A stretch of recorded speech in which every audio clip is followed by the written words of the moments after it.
যে হয়তো কখনো আপনি শয়তানের কাছে হেরে গেলেন, হ্যাঁ, কখনো আপনি শয়তানের ওয়াসওয়াসায়, নফসের প্ররোচনার সাথে আপনি আর পেরে উঠলেন না, হ্যাঁ, আপনার দ্বারা আবার গুনাহ হয়ে গেল। এরকম হবে, এরকম হতে পারে, কিন্তু আশা হারানো যাবে না, ঠিক আছে না? আমরা এটা আমাদের পডকাস্টে আলোচনা করেছি যে আল্লাহর রহমত থেকে নিরাশ হওয়া, এটা আমাদের আলেমরা বলেন এটা কুফর।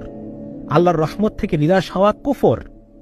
সুতরাং আমরা কখনোই আল্লাহর রহমত থেকে নিরাশ, আমরা রাসূল সাল্লাল্লাহু আলাইহি ওয়াসাল্লামের সেই হাদিসে বিশ্বাস করি, বান্দা যদি এক আকাশ পরিমাণ গুনাহ নিয়ে আমার সামনে আসে, আল্লাহ রাব্বুল আলামিন তার চাইতেও বেশি রহমত নিয়ে বান্দার সাথে সাক্ষাৎ করবেন। সুবহানাল্লাহ।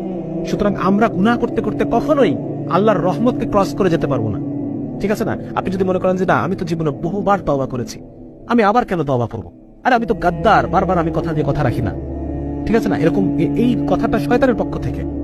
আপনি বারবার আল্লাহর কাছে ওয়াদা করবেন, আল্লাহ তাআলা এগুলোতে মাইন্ড, এমন না যে আল্লাহ তাআলা মাইন্ড করবেন, এরকম না, বরং ব্যাপারটা এরকম যে আমি বারবার আল্লাহর কাছে তওবা করব। এবং আমার শাইখ বলেন যে তওবার অভ্যাস তৈরি করা, তওবার অভ্যাস, একদম অন্তর থেকে পরিপূর্ণ তওবা, খালেস।